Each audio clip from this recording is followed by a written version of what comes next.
Is a pumpkin really the best thing to carve for Halloween? I tested a dozen different options to find out what makes the superior.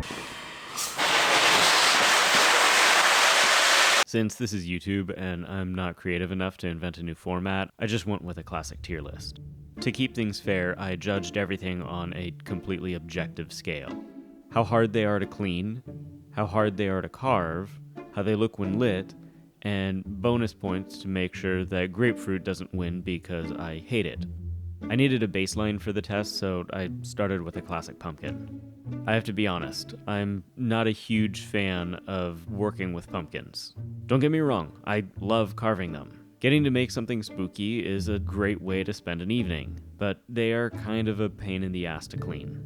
They're just a lot of effort before you get to the good part. They're also really messy, but I'm not going to hold that against them too much because that can be kind of part of the fun. If you want to get creative with them, you can even use the pumpkin guts as a component for the final piece. When it came to carving the pumpkin, it was pretty thick, so any fine detail work was really hard. But beyond that, it was easy enough to carve. I don't think I'd ever actually made a classic jack-o'-lantern face before, but there's a first time for everything. All in all, I think it was a good baseline. Solid B tier. Next, I tried a bell pepper. I wanted to get an orange one because Halloween, but for some reason those ones cost more than the green ones, and I'm cheap, so pimiento verde it is. Anyways, cutting it was super easy, plus it was basically already hollow. The only real downside was that it was too easy to cut at times, and I accidentally cut off one of his teeth. The biggest issue was lighting it up.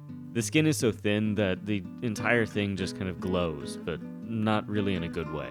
I think it might be good for the kids who don't have the patience for a full-size pumpkin. C tier. For the next item, I went way outside the box. My friend found this guy in her backyard and brought him over. He was the right color, so I figured, why not? I immediately ran into two big problems, though. First, he was completely the wrong shape. I had no idea where to start. Even worse, I couldn't get him to sit still for the carving process. So instead, I decided to hire him as my shop manager. He's doing a great job. S tier. Comment what you think his name should be. I'm still figuring that out. Next up was the pineapple. Why it's called that, I have no idea. It's not an apple, nor does it grow on a pine. That joke was low-hanging fruit. Cutting through it was easy enough, but hollowing it out was way harder than I anticipated. Pineapples have this hard core inside them, and I ended up having to make a slice near the bottom so that I could get it out. Fun fact, having a pineapple was a status symbol in the 17 and 1800s. It had something to do with their exotic shape and how hard they were to grow. And if you know where to look, you can even see how absolutely prolific they were as a sign of wealth. Anyways, carving one of these status symbols turned out to be more challenging than I expected. The knife goes through it easy enough, but because of the weird texture, it's almost impossible to see where I had just cut. The final result was worth it though. It would be B tier, but look at that hairdo. A tier. I hate grapefruit. It's bitter, sour, and the worst. And if you say, Nate, just give it some time and try it. No, I did that already for another video, and I learned that the only way I can tolerate it is to cover it in sugar. That being said, I did like carving it. It was easy to cut, it was the fun kind of messy, but most of all, I got to put the inside where it belongs. Even better, once it was cleaned out, it was super easy to carve, and unlike the bell pepper, the skin didn't let any light through. So I'm happy to say that I have finally found a use for the grapefruit. B tier. The turnip was a bit of an odd one.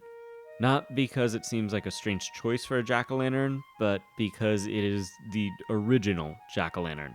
According to an old Irish legend, a man named Stingy Jack made a deal with the devil and was cursed to forever wander the earth with nothing but a coal to light his way. So he did the logical thing and carved out a turnip in the shape of a face and used it to hold the coal. The tale says that carving a scary face into a hollowed-out turnip and putting a candle in it will ward off evil spirits. I expected that making my own would be difficult, but it turned out to be super easy. I tried to draw inspiration from this one that I've seen going around. I think it's a traditional one, but I'm not 100% sure about that. Either way, it looked great lit, and I was going to give it A tier, but I realized it got extra spooky when wax started pouring out of the eyes, so S tier. Carving one of these mini pumpkins is something I've wanted to do since I was a little kid. I don't know if it's my weird obsession with miniature versions of things or me just being curious, but I didn't need much of an excuse to try this. I planned to do the orange one and use the white one as a decoration, but when I went to carve it, I realized that the orange one had started to rot, so I went with the backup. I assumed that since it was so small that the inner cavity would be tiny, meaning it would have a lot of hollowing out to do, but I was actually wrong. It was pretty much a smaller, easier to carve pumpkin. Cleaning it out was easier, carving it was easier, and it looked just as good when I put a candle in it. A tier. The butternut squash was the last plant that I tried, and a giant pain in the ass. These things are grown for eating, so even though there is a cavity inside it, that cavity is tiny and only near the bottom. Carving out a large portion without accidentally cutting a hole in the side would require care, precision, and most of all, the right tools.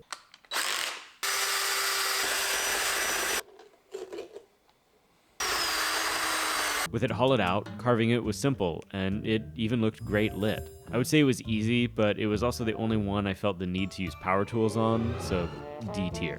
At this point, I had mostly exhausted the produce section, and I needed bagels, so I went to the bakery. To be clear, I didn't try to lantern a bagel. I just wanted one for breakfast. Plus, that'd be ridiculous, and I couldn't figure out how to cut it to fit a candle. So I got a loaf of French bread instead. I have to say, this was my favorite one to hollow out. Not only was it easy, but it was delicious. I fucking love bread so much. Easy to hollow, easy to carve, and it even smelled like toast when I lit the candle. S tier. If anyone has ever claimed that beer can't be made into a jack-o'-lantern, that person is a fool and a coward. That being said, while hollowing it out was an absolute pleasure, carving it was another matter. I had never cut into a can like this, so I improvised. I grabbed a cardboard packing tube and taped the can onto it to give me a surface to cut on. Then I took an X-Acto knife and scored the can in the places I wanted to cut. With that done, I took off the tube and carefully did the final incisions. Then I took some masking tape and used it to cover the jagged edges on the can. To be honest, this probably should have been one of the first steps I did, but this entire video is really last minute and I didn't cut myself, so I'm pretending that it was an act of confidence and not me just not thinking. I really like the DIY craft vibe of this one, and I'd say it was a great project to do with kids if it weren't for the sharp knives, jagged metal, and alcohol. So if you do this with children, help them with the knives and try to stick to light beer. I'd put this in C tier, but it came with the drink, so beer is for B tier.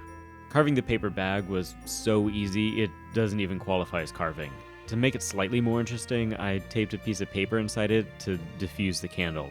And it worked great. A fast, easy, and cheap jack-o'-lantern that produces plenty of light. Whoa! No.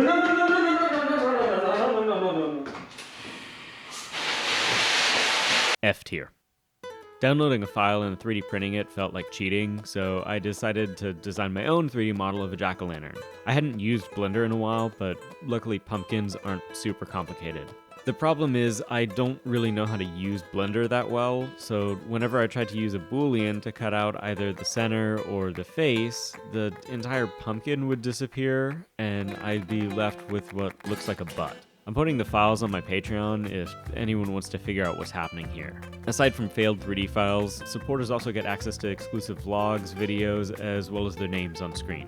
I really appreciate my patrons, and I'm excited to say that this is my first video that is completely funded by the support. Anyways, with me being defeated by Blender, I decided to cheat and found a jack-o'-lantern on printables. I broke some of the leaves off while removing the supports, but even then, it's so much better than what I was trying to make before. I had planned on painting it, but I had wasted so much time trying to fix the Boolean butt problem on Blender that I had to skip it and start editing. D tier, but I think that's mostly my fault. After a couple days of editing, I remembered that I had left the jack-o'-lanterns in my garage, so I went to check on them. The pumpkin seemed to resent having its inside scraped out and was trying to refill itself with mold. The bell pepper got really soft and sad. The bread hardened, and I thought maybe I could keep it, but then I broke it. And most of the others were just moldy. I did keep the mini pumpkin, turnip, beer can, and 3D printed one, and I'll be putting them on my porch tomorrow.